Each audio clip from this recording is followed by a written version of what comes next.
ایک جوہری تھا سنہرا، تو اس نے مختلف ڈبیاں کھول کے لوگوں کے سامنے رکھی اور ایک موتی نکال کر کے کہا کہ یہ موتی شب افروز ہے، رات کو چمکتا ہے، اور اس وقت دنیا کے اوپر جو قیمتی ترین موتی ہیں ان میں سے ایک موتی یہ میرے پاس ہے۔ خیر اس نے اپنا سامان سمیٹا تو اس مجلس میں ایک چور بھی بیٹھا ہوا تھا، اس کے دل میں لالچ آ گئی، تو اس نے اس جوہری سے کہا کہ جناب کہاں کے ارادے ہیں؟ تو اس نے کہا کہ میں بمبئی جا رہا ہوں۔ اس نے کہا واہ واہ کیا اچھا ہوا، میں بھی تو بمبئی جا رہا ہوں، تو چلو اکٹھا سفر ہوگا۔ وہ جوہری سمجھ گیا اس کی نیت کے کھوٹ کو کہ یہ میرا ہم سفر تو نہیں ہے، اس کا دل آ گیا ہے اس موتی پہ اور مجھ سے ہر صورت یہ موتی چرانا چاہتا ہے۔ لیکن وہ بھی بڑا سمجھدار تھا، اس نے کہا آ جائیے کوئی بات نہیں۔ سفر چلتا رہا، رات ہوئی، جب سامان اتارا اور سونے کی تیاری کی تو وہ جو اس نیت سے ساتھ ہم سفر بنا تھا اس نے بھی اپنی قمیض اتار کے لٹکا دی، اور اس جوہری نے بھی۔ اس جوہری نے یوں کیا کہ نظر بچا کے وہ ڈبیا قیمتی موتی والی نکال کر کے اس کی جیب میں ڈال دی اور خود بے فکر ہو کے سو گیا۔ جب یہ خراٹے لینے لگا تو چور اٹھا، اس کا سامان ٹٹولا، اس کی جیبیں دیکھیں، سارا دیکھتا رہا۔ خیر دن چڑھ گیا، جوہری اٹھا، اس نے نظر بچا کر کے اس کی جیب میں ہاتھ ڈال کر کے وہ موتی اپنی جیب میں ڈال لیا۔ صبح جب ناشتے پہ بیٹھے تو اس چور نے باتوں ہی باتوں میں بات کی، وہ آپ کے موتی کی چمک شمک نظر نہیں آئی رات کو؟ تو وہ ہنس کے کہنے لگا نہیں میرے پاس ہی تو تھا، وہ جیب سے نکال کے سامنے رکھ دیا۔ دل ہی دل میں بڑا حیرت زدہ ہوا، میں نے تو سارا ٹٹولا، یہ اگر کہیں تھا تو مجھے کیوں نہیں ملا؟ چلو آج سے ہی۔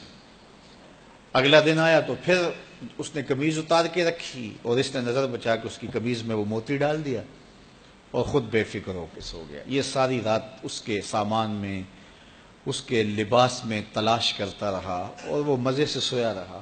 صبح اٹھا اور نظر بچا کے اپنی جیب میں ڈال لیا۔ ناشتے پہ پھر بات کی کہ وہ آج بھی کوئی چمک شمک دکھائی نہیں دی۔ اس نے کہا میرے پاس ہی تھا، جیب میں ہاتھ ڈالا اور سامنے رکھ دیا۔ بڑا حیرت زدہ ہوا، دل ہی دل میں سوچا چلو کل صحیح۔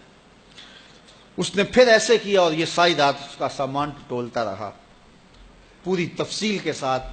خیر جب صبح ہوئی تو اس نے پھر نظر بچا کے اپنی جیب میں وہ موتی رکھ لیا تھا، تو اس نے پوچھا وہ رات والا موتی آپ کا نظر نہیں آیا جس کو آپ کہتے تھے چمکتا ہے؟ کہا وہ ڈبیا میں رکھا ہے اس لیے چمک دکھائی نہیں دی، تھا تو میرے پاس ہی، اور جیب میں ہاتھ ڈالا اور سامنے رکھ دیا۔ یہ سر پکڑ کے بیٹھ گیا، میں روز اس کی جیب ٹٹولتا ہوں، سامان بھی دیکھتا ہوں، یہ رکھتا کہاں ہے؟ میں نے تو کوئی جگہ نہیں چھوڑی۔ اس نے کہا سچ بتاؤں میں تیرا ہم سفر نہیں تھا، میں چور تھا، میں تم کو بتا رہا ہوں۔ اب آپ میرے بھی استاد نکلے، مجھے اتنا بتاؤ کہ یہ موتی آپ رکھتے کہاں تھے؟ میں ساری رات ٹٹولتا رہا اور 3 دن ہو گئے مجھے، میں نے کوئی گوشہ نہیں چھوڑا، آپ کا سامان کھول کھول کے دیکھا ہے، آپ کا لباس الٹ پلٹ کے دیکھا، لیکن مجھے ملا ہی نہیں، یہ رکھتے کہاں تھے مجھے یہ تو بتاؤ۔